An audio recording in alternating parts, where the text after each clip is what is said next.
Hello, welcome to the Torah Studios 5784 Elul series, Our Torah, Ourselves, a series about our Torah and ourselves. Today's shir is going to be with Rabbi Avigayil Halpern, and it's called "Can the Torah Love Us Back?" Which, in my opinion, is the question of our generation, and I'm really excited and honored that Avigayil is going to be here teaching us at least a set of answers to it. I don't have any answers. I'm just proposing some strategies for thinking about the question. I want everyone to lower their expectation. Great. And then it'll be a little more of ourself in our Torah, hopefully.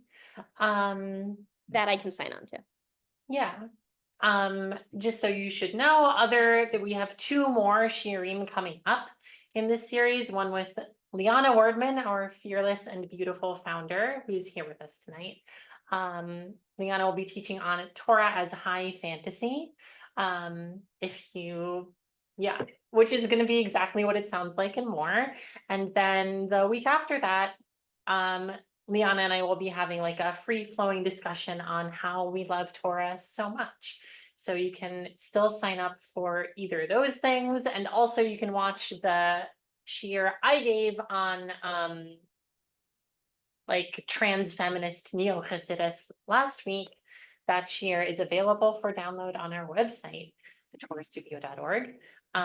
But enough about us. We're here to hear what Rabbi Avigayil has to say. So Rabbi Avigayil Halpern is a writer and educator whose work focuses on feminist and queer Torah, originally from Connecticut, and Avigayil is now doing some amazing work in DC and also on the internet. You can find Avigayil in many places, but primarily for tonight, her Substack, avigayil.substack.com. And she puts out amazing Torah on there. There's like Rosh Chodesh posts that are available publicly to anyone. And there's a lot of really amazing content that's exclusively available to paid subscribers. I am pleased to count myself as one of them. I look forward to reading everything she has to say and encourage folks to sign up for that, especially if you like what she has to say tonight. So that's Rabbi Avigayil.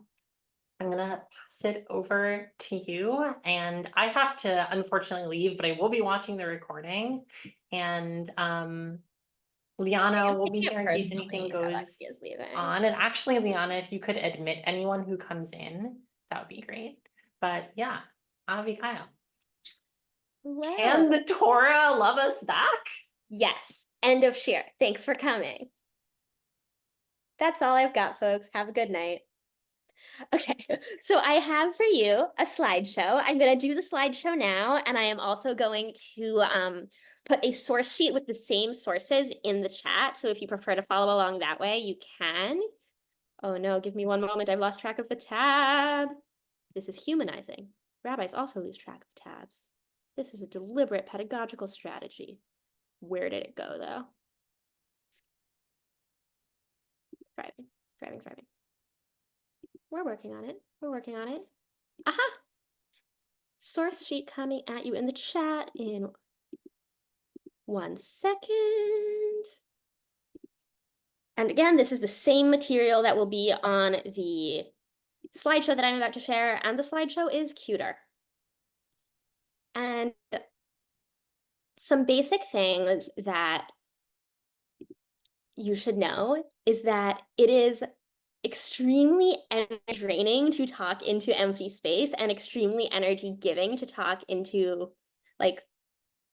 receptive people. It's been a long day. If I was in a shir right now, I would probably have my camera off. Zero pressure, but know that if you want to have your camera on, that is a gift to me and my energy levels. So I'm gonna start the slideshow. Sharing, continue.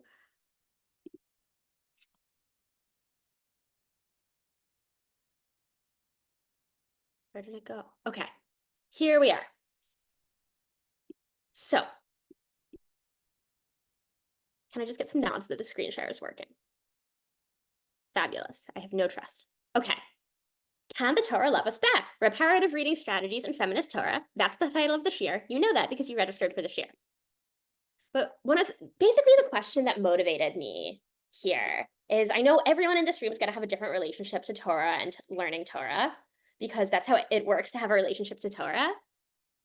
But for me, I came up in this Orthodox feminist milieu where I was sort of the second generation of women to study Talmud in an organized way. I was one of the first generations of women to study Talmud from other women, because the generation before me had learned from men and then they were able to teach. And one of the things I inherited, and there's a tremendous gift in that, and it also comes with baggage. And some of the baggage that I'm carrying is this expectation that when I learn Torah, Talmud and halacha, Jewish law specifically, there are going to be so many moments where there's going to be moments of sexism, specifically was what I was trying to look for. And that it was always going to be painful to be a woman who studies Torah. And I had to get used to that and figure out coping strategies for dealing with the way that I was going to be hurt by the Torah. And for the last many years, I've been wondering, what does it look like to reject that expectation and to have a more trusting relationship with the Torah? And that question is really live in the work I do around queer Torah as well, in some ways more explicit and in some ways less explicit. And so tonight we're going to do something that I've never done before. This is very experimental. I'm excited. I'm nervous. We're going to do it together. If you're watching in the future, you're also here. We're doing it together. Time is so funky. We're going to look at some writing from the queer theorist Eve Kosofsky Sedgewick, who has this fabulous article, which we will get to, and think about different ways of reading texts and different postures we can have towards texts. And we're going to look at two specific texts that might be pain points. Just so you know, these are about who can do ritual. There is not going to be any these are texts that are just kind of regular run-of-the-mill sexism. There is not going to be homophobia and there's not going to be sexual violence. So when I say pain points, like, don't worry too much. It's just like, I would say like no caps ouch instead of all caps ouch is how I would describe these texts. And we're going to think about what it means to do reparative reading. What is reparative reading? Great question. We're about to find out. Okay, here's the game plan. I kind of just told you that. First, we're going to look at some queer theory. Then we're going to try it out. But the first thing is that we are all learning Torah with our bodies and not just our minds. I want to invite you to notice how you're feeling in your body, to kind of adjust how you're sitting if you're not comfortable. If you're like, wait, I meant to go to the bathroom before this and I was running late, now's a good time to get up and do that. My neck hurts because my neck always hurts, so I'm going to do this a couple times. If you need a drink of water, go get that. Because learning Torah is an embodied experience. Okay, that said, so this article is in many ways a classic of queer theory. It's called Paranoid Reading and Reparative Reading, or You're So Paranoid You Probably Think This Essay Is About You. The queer theorist Eve Kosofsky Sedgewick passed away a few years ago. She was one of the founders of the discipline of queer theory. And this article is sort of in the air around queer theory, and I hadn't read it until very recently. And even though I've been kind of thinking about the question of what does it mean to trust that the Torah actually cares for me the way I care for the Torah and isn't like out to get me, it didn't occur to me to turn to this article until very recently, and I've found it incredibly generative. We're going to look at two sections, one about what is paranoid reading and one about what is reparative reading. Queer theory, if you haven't spent time with it before, it's like Talmud. If you haven't spent time with Talmud before, that is not a helpful comparison. But both of the texts, they're designed to be read very slowly and carefully. They use a lot of particular terms of art. You might need to come back and reread it to get a full understanding. And sometimes if you're in a classroom setting, the best way to approach this is to step back and kind of like an impressionist painting, say, I get the general idea, even if some of the lines are sticky. And sometimes you want to say, no, I'm diving into the lines. I want to understand every single word. We're going to do more the first tonight because of our structure. But I'm going to make sure that we get clear on the main ideas together. Does that sound good? Okay, future people, I assume you're nodding in the future. And if you're not, there's nothing I can do about that because of the way that humans experience time as linear, even if that may or may not be true. Okay. So first we're going to see what is paranoid reading. And Sedgewick gives a couple of attributes a couple of characteristics to paranoid reading, but one of the ones that resonated most to me when I think about Torah learning and the ways I've come up and been trained to learn Torah, and I think a lot of us have had these experiences in all kinds of different ways when we think about, like, what is Judaism? What does Judaism think about queer people? Even if we've spent our whole lives in feminist, queer affirming Jewish communities, there can still be a lingering sense of, like, there's bad stuff in there and it's gonna come and get me, to put it in the least generous way. And so one of the ways that Sedgewick characterizes this term that she steals from, I think it's Jacques Lacan, but I'm not sure, but that doesn't matter for our purposes. Paranoid reading is stolen from psychoanalytic theory and is applied here to feminist theory, or feminist psychoanalytical theory, which I am far from an expert in, and I imagine none of us are experts in. But one of the main characteristics of paranoid reading is that it's anticipatory. Okay, but, like, what does that mean? Great question, Avigayil. I asked it because we're about to find out. And as we read this, I want you to notice, what are things that you don't understand? What are things you do understand? What are things that surprise you? And what are things that feel familiar? You do not have to hold all of that in your head. Those are just some orienting ways to be looking at this. And is there anyone here who would like to read this out loud so it's not only my own voice? Just hit the hand raise button, because if you do, because I can't see everybody's face because of the screen share function.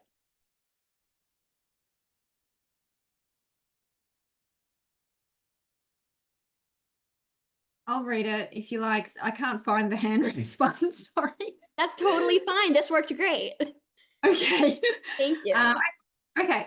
First, through what might be called a process of vigilant scanning, feminists and queers have rightly understood that no topic or area of psychoanalytic thought can be declared a priori immune to the influence of such gender reifications. Second, however, and it seems to me unnecessarily and often damagingly, the lack of such a priori immunity, the absence of any guaranteed non-prejudicial point of beginning for feminist thought within psychoanalysis, has led to the widespread adoption by some thinkers of an anticipatory mimetic strategy, whereby a certain stylized violence of sexual differentiation must always be presumed or self-assumed, even when necessary, imposed, simply on the ground that it can never be finally ruled out.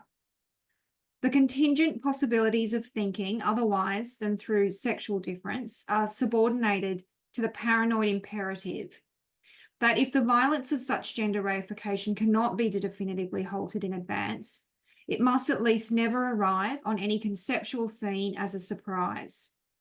In a paranoid view, it's more dangerous for such reification ever to be unanticipated than often to be unchallenged. Thank you so much for reading. Okay, next challenge. What does this mean? I would love a volunteer, or 2 or 3, and you can do this in the chat or you can do this aloud. If you're in the future, you can yell it and hope that you yell it loud enough that we can hear it in the past.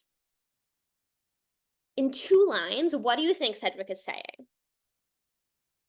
And if you feel like you're guessing, that's great. Like, take a shot at what you think Sedgewick is saying.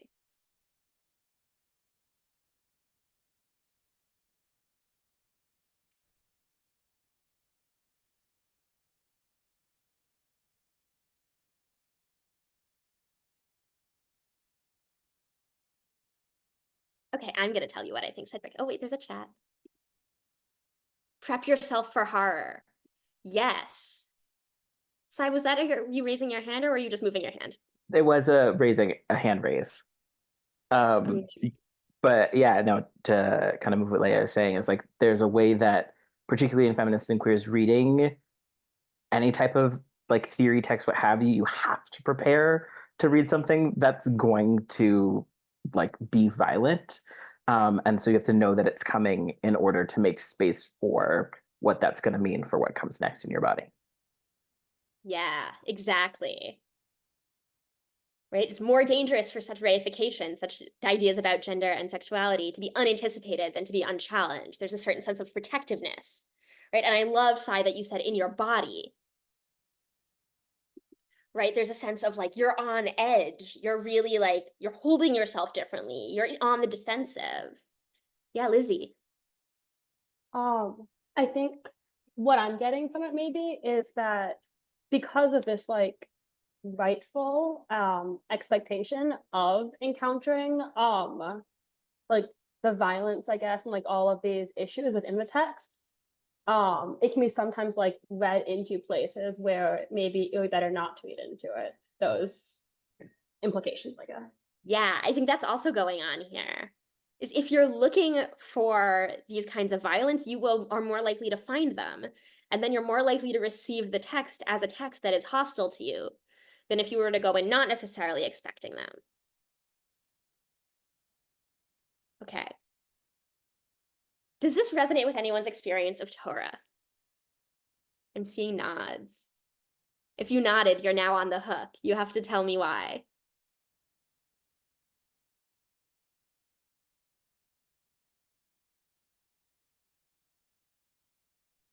I'll jump in. I really need to work out where this hand thing is. Is it under react? Yes. Okay, thank you.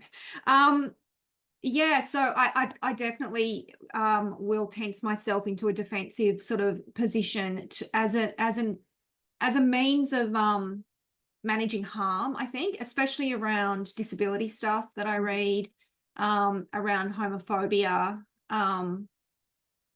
And I think it's a process of the first time I come to a text, I can feel that. It's almost intentional, like, okay, get ready.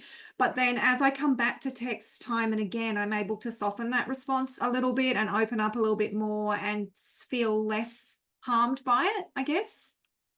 There's a sense of you come in initially defensive and then you can get comfortable maybe after a little bit. Yeah. And I appreciate you naming disability, homophobia, right? Each of us are going to, right? Some of us are going to come in and we're going to notice violence, forms of violence in the text, but we're not going to be steeled against them because they're not the ones that sort of cut at our neshama, at our soul. And then there are some forms of violence that are really going to like get us every time. Yeah, Lizzie. I definitely have experienced this with like Jewish texts as a whole. But with Torah specifically, I feel like the Judaism I was raised in, being relatively young, was like one that was almost like preemptively defensive of this. Like I was raised at a relatively progressive shul, so before we learned like the texts themselves or the issues, it's almost like here's something people think is bad, and here's like actually it's not actually as bad. That makes sense. Yeah. Yeah, there's sort of defense of the text in some spaces that you're almost, there's this like communal fear of like this text is going to do harm. We have to head that off at the pass. And that leads to certain sort of packaged interpretations of the text that maybe are on one hand very protective and important and can be really important. And on the other hand, might close off interpretive possibilities. If it's like, don't worry, the text means this, an okay thing.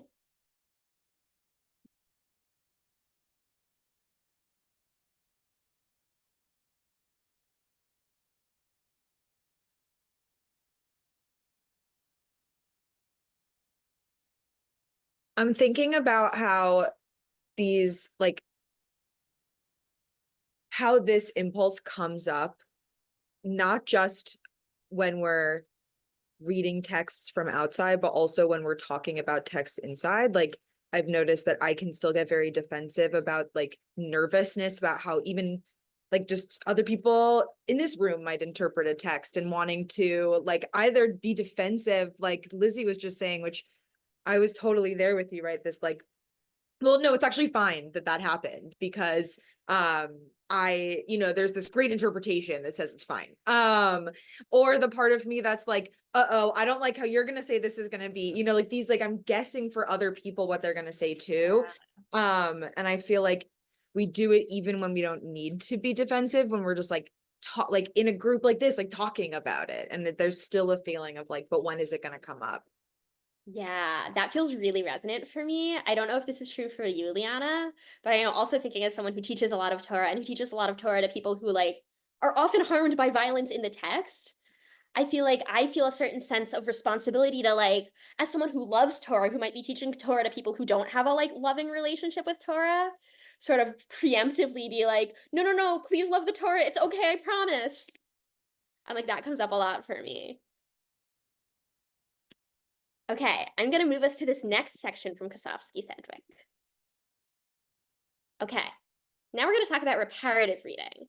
I will say, I find Kosofsky Sedgewick's writing about what is paranoid reading extremely clear, extremely relatable, extremely useful in understanding what's going on in the world and in my experiences.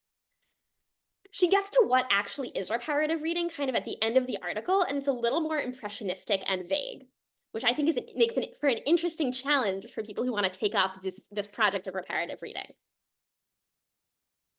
And I would love a volunteer to read. I cut out some stuff in the middle to make it read more smoothly. It was like mostly quotations from other things. I'll read. Thank you. The desire of a reparative impulse, on the other hand, is additive and accretive. Its fear, a realistic one, is that the culture surrounding it is inadequate or inimical to its nurture. It wants to confer plenitude on an object that will then have resources to offer to an inchoate self. The reparative reader helps himself again and again. It is not only important, but possible to find ways of attending to such reparative motives and positionalities. The vocabulary for articulating any reader's reparative motive toward a text or a culture has long been so sappy, aestheticizing, defensive, anti-intellectual, or reactionary that it is no wonder few critics are willing to describe their acquaintance with such motives. The prohibitive problem, however, has been in the limitations of present theoretical vocabularies rather than in the reparative motif itself.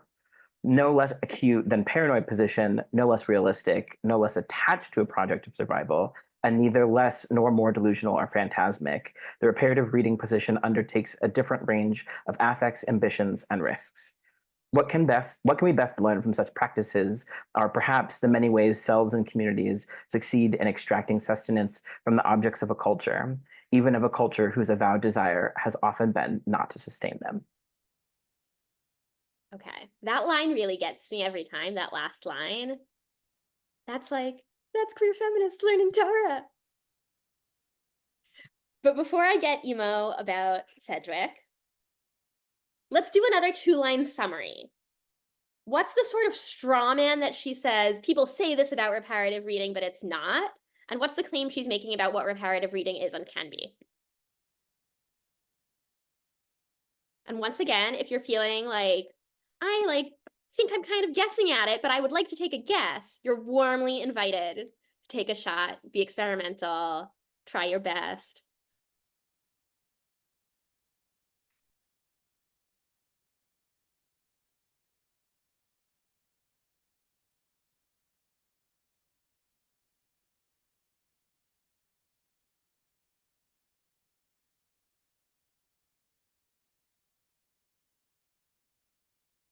Is the first part kind of what Lizzie was saying about this like want to expand what it could be, but like kind of just for the sake of giving it, I don't know, like there's something like not authentic about it. It's just like trying really hard to like make it more tangible and like relatable. Yeah, right. There's this fear, which we were talking about last time that wasn't named explicitly, that like the fear is that like the text isn't going to be enough. It's not going to do what we need it to do. And so we need to be like on edge. And then actually this like we can enter this reparative position instead. And something I really like about this is a tension that I'll say I encounter a lot is the sense of like, if I say, oh, well, what if we read the Torah less suspiciously, more openly? A lot of people will say, that's apologetic. You're trying to like do Orthodox kiruv to me. Like, we need to be honest about where the text hurts us. And I'm like, trust me, I know. Like, you can ask my therapist how much I've been hurt by the Torah. Like, great. And I'm really appreciating how Kosofsky Sedgewick really says, right, the vocabulary for articulating any reader's reparative motive toward a text or culture has long been so sappy, aestheticizing, defensive, anti-intellectual, or reactionary that it's no wonder few critics are willing to describe their acquaintance with such motives. right? This is the experience of any teacher of Torah who's trying to get a room full of suspicious queers to engage with Torah lovingly when there's so much distrust, when you're like, you're just trying to sell me on something. And often the people who are trying to sell you on something don't share our political commitments or values, are coming at it from a really shallow level. It's all about just like vague vibes, it's aestheticizing. It's anti-intellectual, it's asking you to shut down your thinking rather than use your thinking. And Kosofsky Sedgewick is saying, no, there are ways of reparative reading that are not these things. And there's not risks, right? It undertakes a different range of affects, ambitions, and risks. So we're doing something different than when we have paranoid reading. But I really love, now I'm back to being sappy, this sort of extracting sustenance from the objects of a culture. It takes trust that this can be sustaining for us. And it's not unseeing, it's not refusing to engage with this culture whose avowed desire has often been, sorry, your faces are in front of, not to sustain them. We're not saying the Torah has always been used in communities as good for women, good for queer people, good for people who are disabled, et cetera, et cetera, et cetera. But we're saying, what if we try anyway?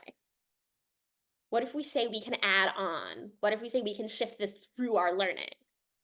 And I really think that the language of additive is what's useful here.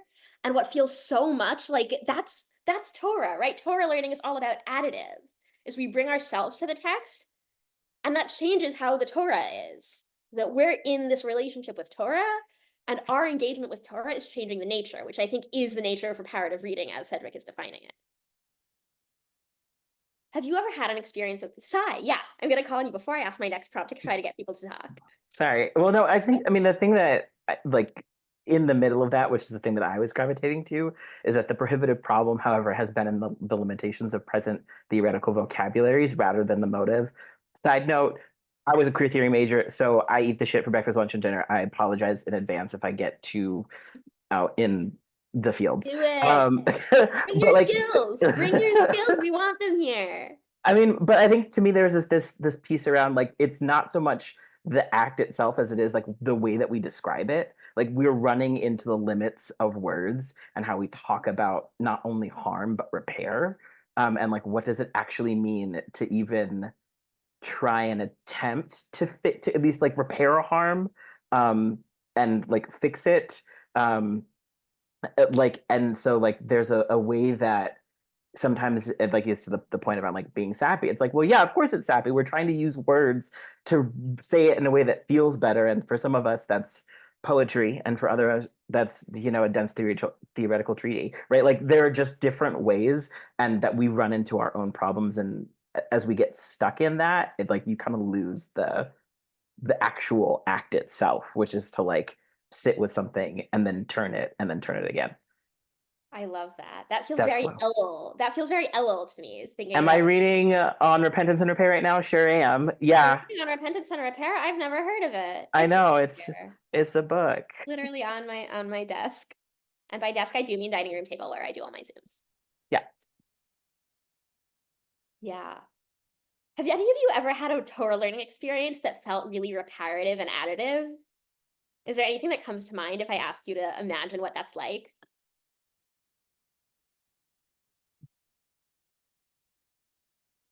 Pretty much every Torah studio Parsha class.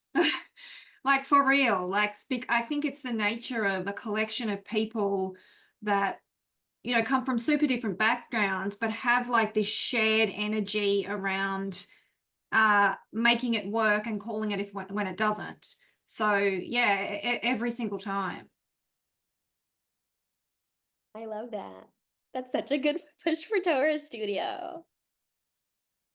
And I like that you're naming that community is such a key part of it, right? It's not necessarily about the text or the pedagogy, although I'm sure those things matter. It's partially about what kind of space you're in, who's around you, what kind of feelings of trust and satisfaction and safety you have, which Lizzie, I think you also mentioned earlier. Yeah, anybody else? What's an experience of Torah learning you've had that feels reparative and or additive?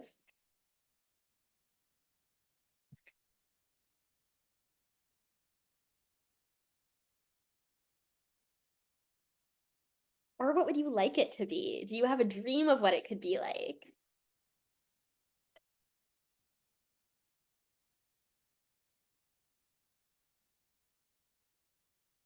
I'm pausing because I mean, for similar reasons to Leia, I have a lot of examples of times that I've watched people get to have reparative moments with text and also had people teach me things that helped me repair with texts. But I think one of the things that's been, and I mean, not to double plug and be like next week's class on Do like it. as high fantasy, but right, like one of the things that's been really meaningful to me recently has been like super leaning into literary criticism and literary theory to hold more space for Torah to be a thing that teaches me. And what I've noticed about that since I started really like doing like I'd been reading a lot of fantasy and obviously reading a lot of Torah. And then when I decided to start putting them together, I noticed that, and like, I just noticed that also my reading of my fantasy novels got way better. And just this feeling that like I was just more open to like learning because I was more open in these like toughest moments to learning that I could find it more easily other places too. I love that.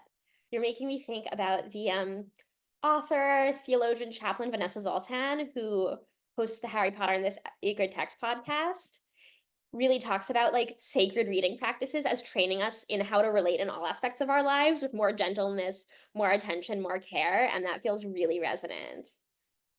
And then it's mutually reinforcing. Like if we use sacred reading practices on texts where we feel really safe and loved, we can practice feeling safe and loved when we read other things. Yeah, and Amanda in the chat says we have a monthly study group that is confrontational, but it is very safe. Yes. Right. And I love that because I think it's important to emphasize, right, that when you think about safety and community, that doesn't mean non-confrontational. It means a whole different set of things. Yeah, Lizzie. I thought of an experience. This past Shavuot, like literally like in the middle of the night. It was like between like, I don't know, like 2 and 5 a.m. basically, right? Like after the official sessions ended, but before Shock by the Lake in Chicago. I was like at a friend's house with like a handful of us.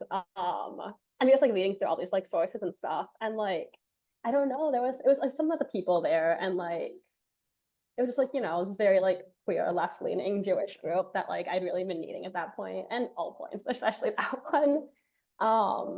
And I don't know, I just like, yeah, came away from that being like, oh, like this is why, you know, these texts matter so much. Yeah. Something that I'm noticing that you didn't explicitly say, and so if I'm like if you're like, this wasn't a factor and you're wrong, you should interrupt me.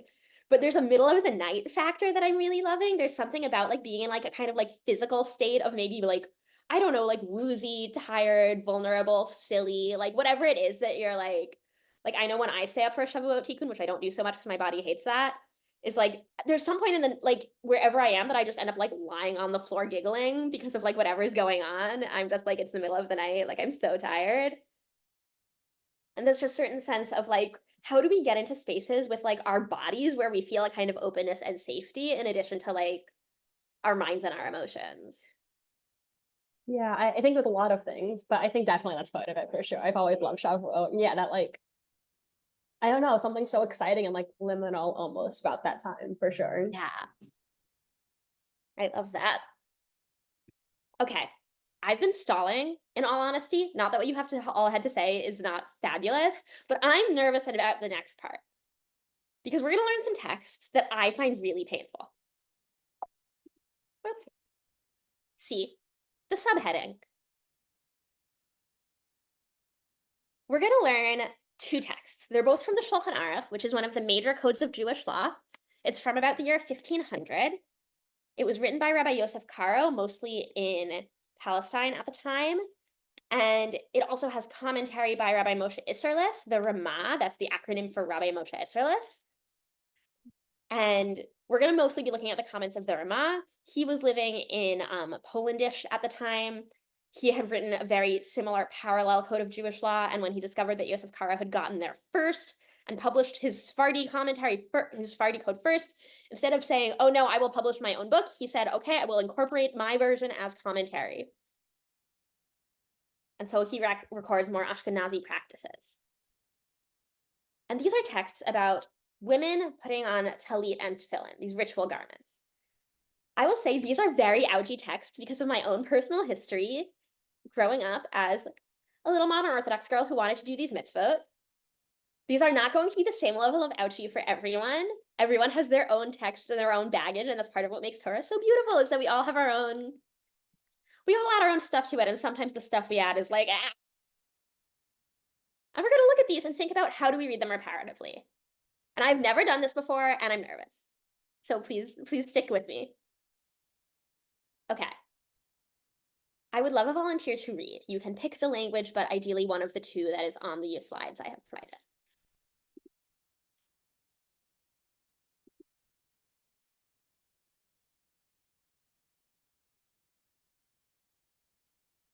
Or I'm gonna do it. Okay. I can. Oh, go ahead. Thank you. Yes, Acacia. Women and enslaved people are exempt from wearing tzitzit because it is a time-dependent commandment.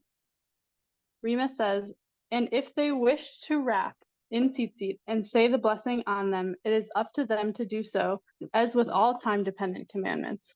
However, it has the appearance of arrogance. Therefore, they should not wear tzitzit, as it is not a commandment incumbent upon the person, rather upon the object. Okay. So there's a bunch of claims in a row here. First, let's just get clear on what it says. And as we're getting clear on what it says, I want you to just notice how it feels in your body. Like, I feel it like right here. Okay, so number one, women and enslaved people are exempt from wearing tzitzit because it is a time-dependent commandment. There's an idea in traditional rabbinic Judaism that commandments that are triggered by time are only for people who have the highest social status, i.e. men. Modern halachic authorities have different things to say about this. Some people reinterpret this. Okay, this is normally the case for most time-dependent commandments.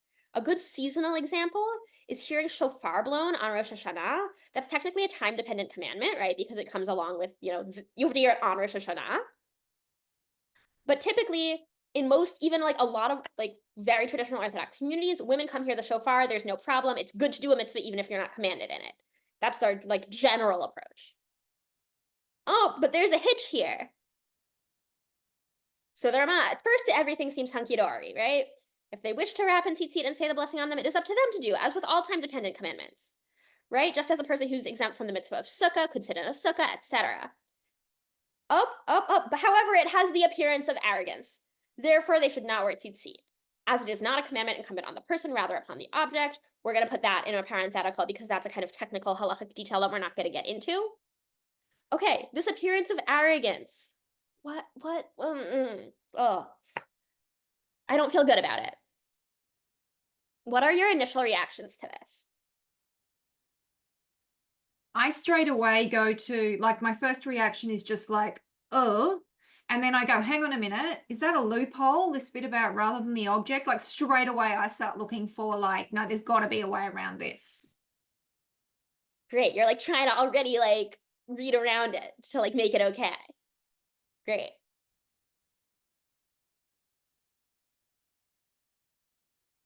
I'll say my reaction is, I hate engaging with this text. I should have put something else on this slideshow. Why did I decide to do this? Like, that's how I feel right now. Any other reaction? Yeah, Lizzie. I mean, I'm like somewhat familiar, like the defensive reading of it that I've been taught is about, enslaved people no longer exist as a category in the same way. So we don't need to count women as a category that would be exempt either in the same way because that's changed. I don't know, whatever. But yeah, if you ask me on a halachic level, like should women wear tzitzit, I would say, right. Yes, women are now in a higher social status and don't fall into this group. But the arrogance thing, it definitely is sticking with me. I don't know what to do with that. Yeah, it feels really hard. Does anyone have like whispers of reparative and additive? Like just try, like take a chance, like say something and see how it feels to say it. Hi. So it took me a minute to kind of get organized, but I feel it's automatically, you know, I think I'm very similar to you, that I've taken defensive pose. Like, I'm ready with receipts to argue all the places where it's acceptable. Like, this man's passed for thousands of years, and yet I'm ready to go toe to toe and argue with him. Yeah. Thank you for sharing that, Amanda. A I'll say word, oh, go oh. ahead. a word that always catches, I think, like I've always been reading this, and like I think a lot about the word exempt and what the word exempt means to different people over time. Because when I hear exempt, there's like a mix where I'm like, one, when I get exempt from something, there's either an excitement where I'm like, hell yeah, I don't have to do that. Which is, I guess, like how some people do choose to read that word.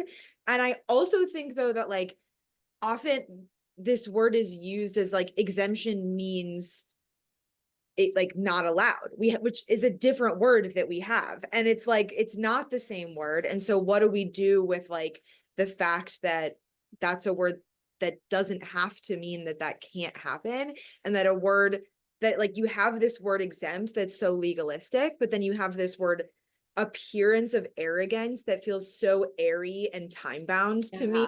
Come back to time in this case of like, that feels like you're making a comment on the specific community that's around you, and therefore it has nothing to do with me.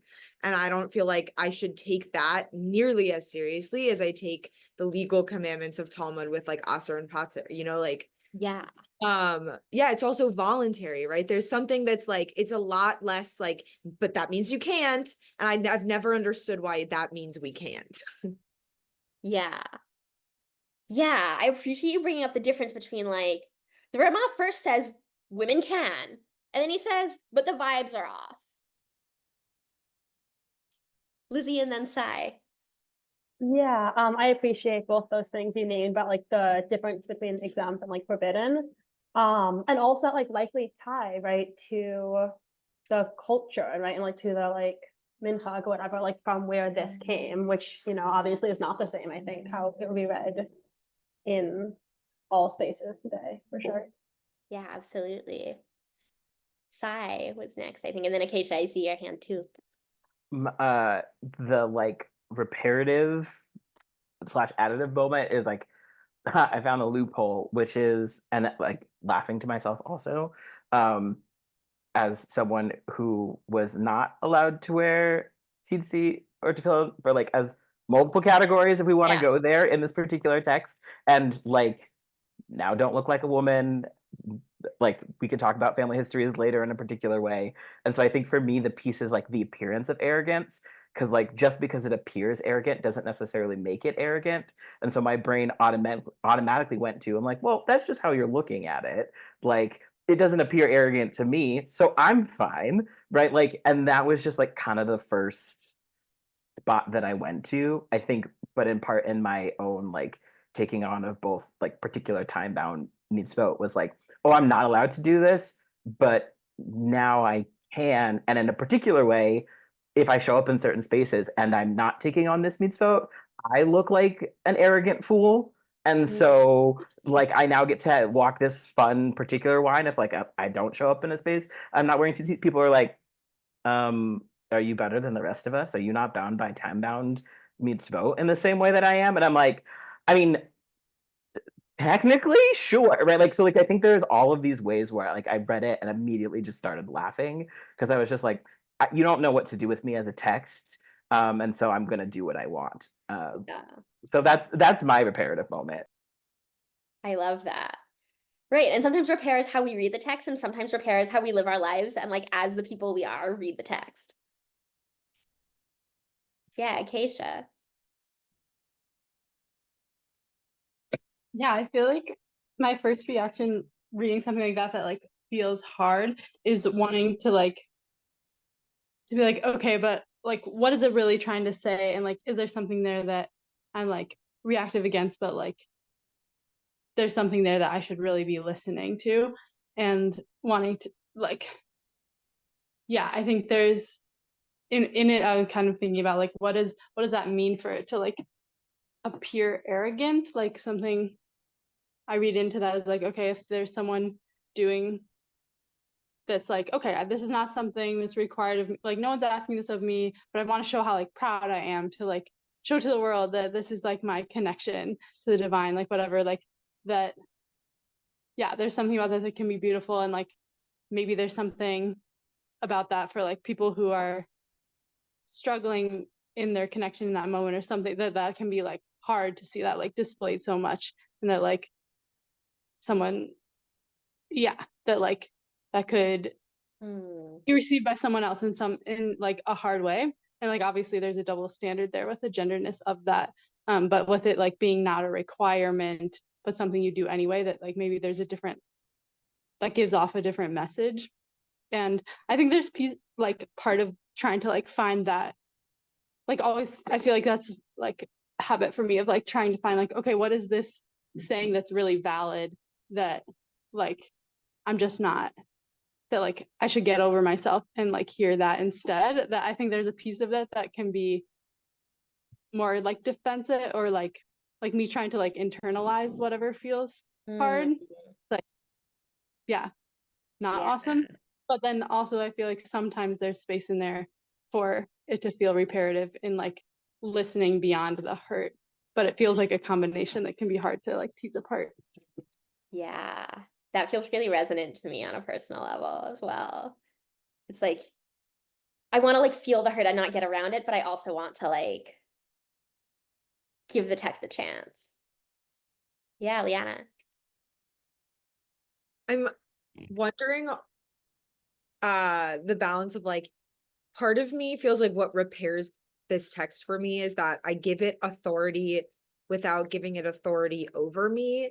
And I feel like that distinct, like I feel like I can't tell if there's like a pulling apart rather than like a bringing together that actually makes me feel like I can, I don't know, I'm just like, where is that on the line of reparative? No, Yeah. to like to have to take away stuff to meet it. But I just need it to like right, if I allow it to be like, well, I don't need this text to hurt me if it's not about me, because this is 400 years old. And like, what is that? Like, what, I don't know what this person might have written now. I don't think that that's like apologetic. It's just like being, I don't know where I feel about it is actually what I'm saying. Yeah. That really resonates a lot with how I feel when I read this. Because on one hand, I'm like, if you were to ask me on a halachic level, I don't think this text is saying I shouldn't wear tzitzit. But it also does kind of still feel crappy to read on like, how do I square that circle? Something I'm thinking about is like, something I've talked to Lexi, who had to leave, about is like tzitzit as like a like fun femme like kind of like fringy situation, and like tzitzit get read in Jewish communities as like a super math accessory. But actually, what if we think about tzitzit as like these like cool dangly girly fringes? And there's something about the like thinking about like the like, oh, it seems arrogant, as like it seems like over the top and femme, and like it's just like too much. I'm thinking about like all of the like queer femme reclamations of too much as actually a good thing. And that's something that I'm really thinking about right now, that I like hadn't thought about before being in this space, but I'm really like, I'm turning over in my head. That it's like, what if we're like, yeah, it is arrogant. Isn't that baller? Has the appearance, so he's seen it. Yeah. Right. He's like, the vibes are arrogant. How do you know? What did you see? Okay, I'm going to move us to another ouchie text. This has a little bit of different language, so I think some of the things we've talked about will carry over, and some of the things we've talked about will need new tools for. Okay, Lizzie, yeah. Just really quickly, so on that like has the appearance so he's seen it thing, right? It kind of reminds me of some of those like really old text in A Rainbow Thread, right? That's like I was reading, it's like this guy for the first text is like super old, and it's like, I don't like the gay people in this place, and it's like from like whatever, like thousands of years ago, right? And it's like, okay, Yeah, so like it's there like, that's are a text gay about people gay here, people. right? Like that's cool, right? Yeah. That kind And of one of vibe. the places that that text actually appears like arrogance is from an earlier writer named the Maharil, who's writing about his language of arrogance is what the Ramah lifts. And he was writing about a woman in his neighborhood who he calls Rabbanit Bruna, who wears tzitzis and he can't get her to stop. And it's so arrogant. And that's literally where it comes from.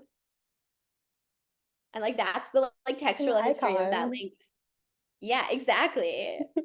And like, I didn't bring it because I didn't want to be too redeeming of the text by giving us like, I was like, that's a cop out to be like, oh, well, actually, like, we can see that like this is actually a text about the like long history of women like transgressing these gender norms and like being gender variant, and like that felt too easy for what I'm trying to do when we like look at these texts, but also it is there.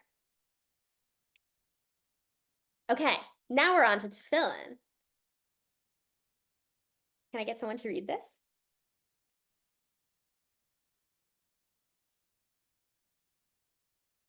Women and enslaved people are exempt from tefillin because it is a positive commandment which is caused by time. Right, same as tzitzit. Same as tzitzit. The Rima said, or Rima, and if women want to be stringent for themselves, we prevent them. Okay. So who's we? What's stringent? What's for themselves? What is going on?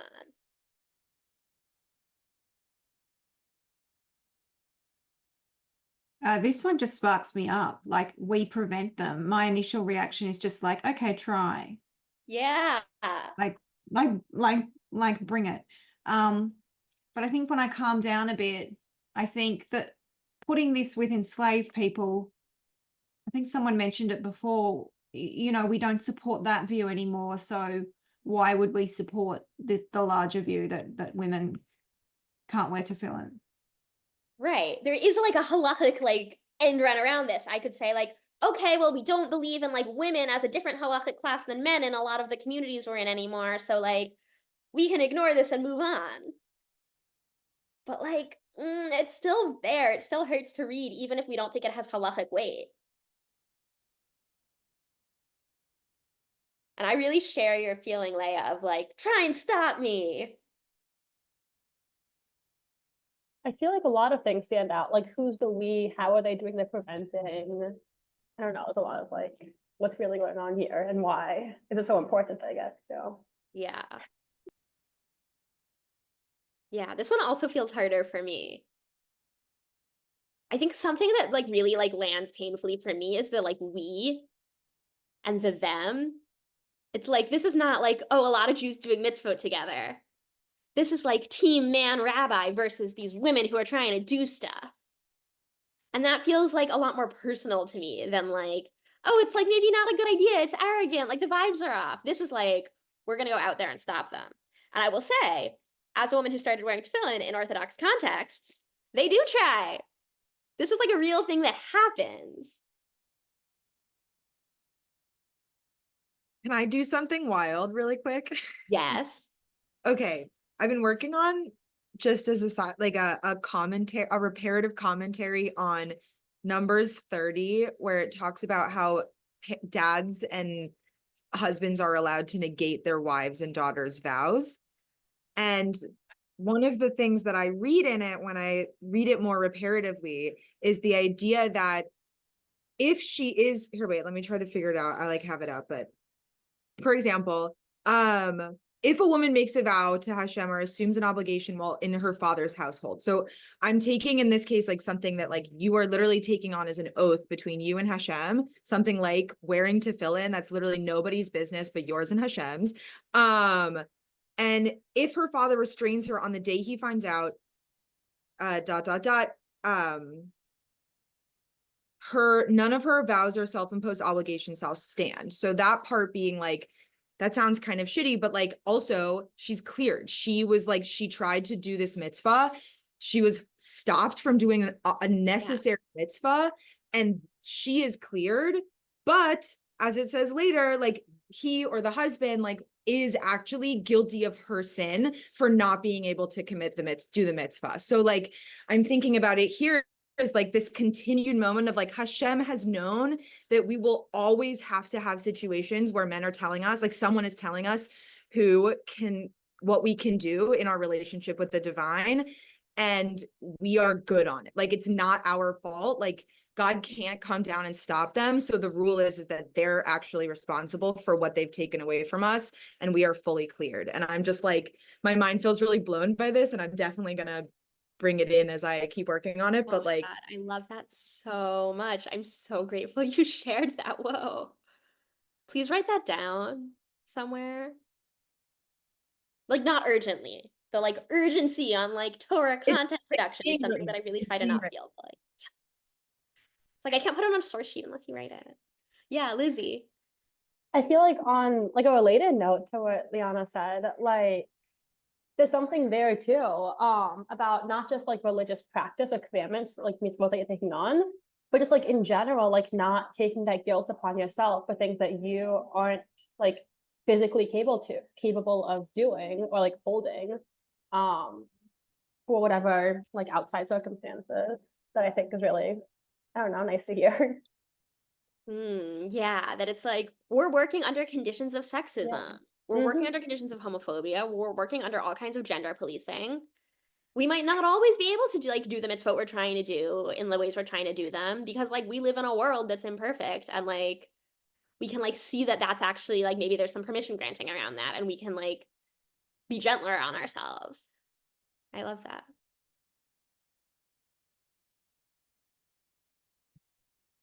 There's a part of me that like is sitting with the like reparative approach that like sits in the body as like a way to repair it, even if my words aren't taking on the action.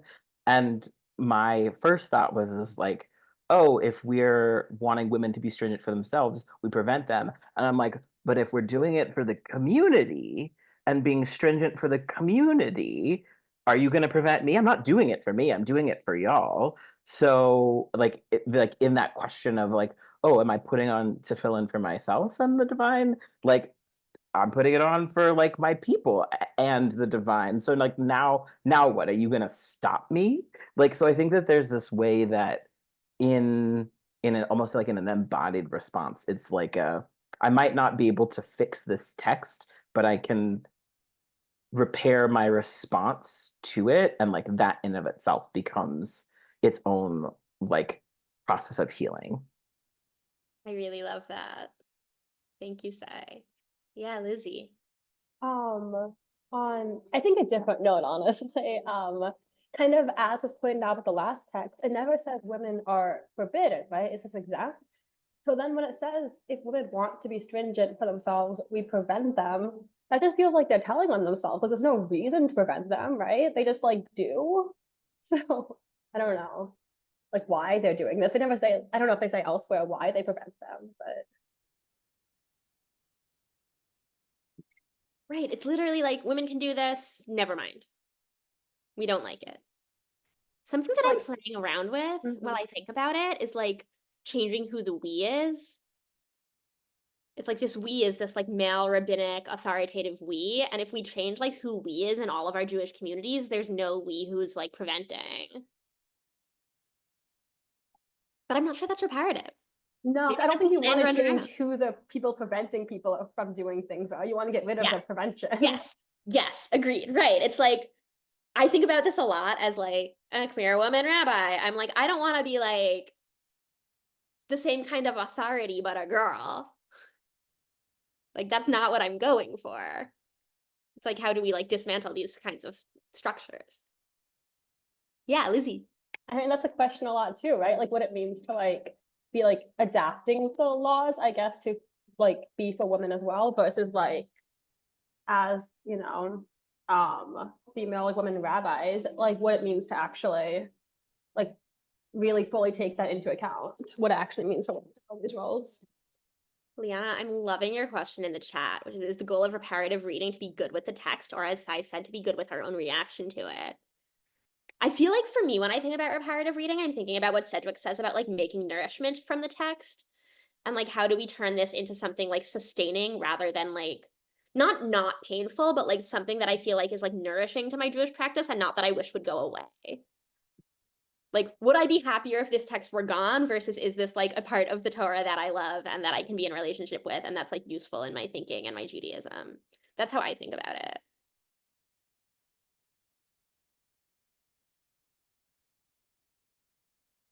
And it's like, we don't need to get there with every text also, right? Like sometimes we're not going to be able to like reparatively read everything to like perfection so that we feel good about every piece of Torah. But I think we can like work on like changing our default posture. That like coming in like open as opposed to coming in closed. Okay, I'm going to use that as a segue to shift us to our last piece of text, which is not ouchy at all. Changing our relationship with Torah. Okay, this is from an essay by my friend Alex Bernstein, who is a brilliant teacher of Torah, writes in the Trans Halacha Project for Svara. God willing, at some point for the Jewish people, we'll go to rabbinical school. It is a great point of pride for me that this is one of my favorite pieces of Torah of all time. I love to teach this. This is, if you read the original article, there is a footnote at the bottom that says, this article was inspired by a tweet by my friend Avigayil. And I take great pride in that. So I can claim the tiniest bit of credit for this, but it's all Alex, really. Okay, I would love a volunteer to read. And I would all really encourage you all to like Google and read the full essay because it's a pretty short essay and it's fabulous. I can take it. Thank you. From our friend Torah by Alex Bernstein. If you listen to people talk about learning in many Jewish spaces, we often use metaphors that commodify the Torah. We possess knowledge, we conquer challenging texts. Worse, we sometimes treat this text like a slave, we master it. Torah is not a commodity. It is all of ours to share and produce, and in a sense, Torah is a part of our learning community. She shares her knowledge with us, pushes us to grow, lets us grow close to her words, her text, her sweetness. Torah becomes someone we can get to know, grow intimate with, be wrapped in, be inspired by, grow in relation with. In this spirit, I want to propose that we all try to talk about Torah and our learning not as something we own, but as someone like we love, not as a commodity, but as a friend. When we shift our language towards metaphors, relationship, partnership, and participation, I believe our Torah grows all the more rich for it. Thank you, Lizzie. Okay, reactions, thoughts. What's the relationship of this posture towards reparative reading?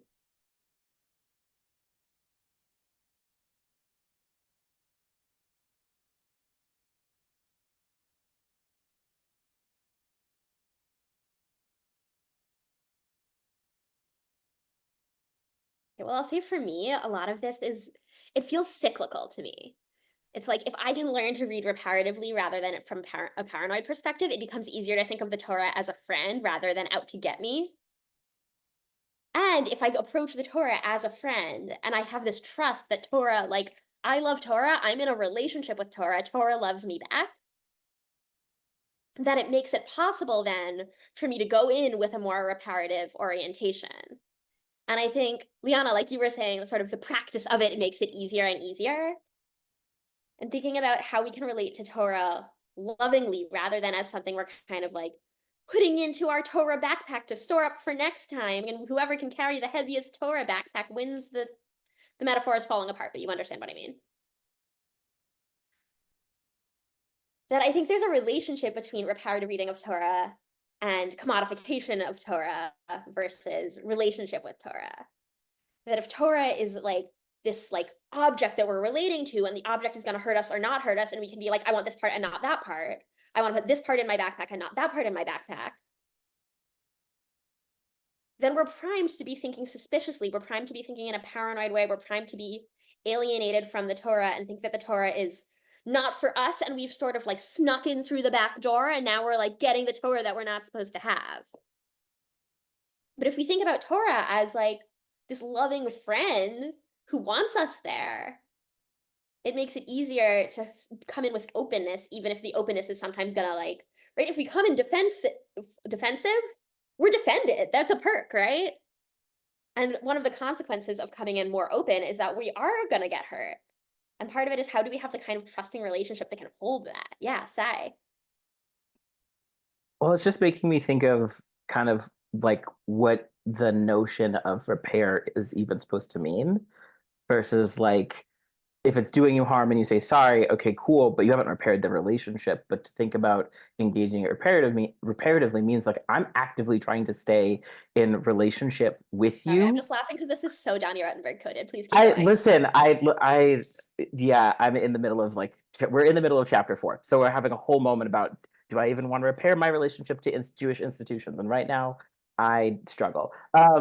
But like, there's a way of like, do I still want to be in a relationship with you? And if so, what do I need to repair it? And what do you, in this case, like, what can Torah bring me that like I feel held by enough to repair it in that same kind of relationship piece?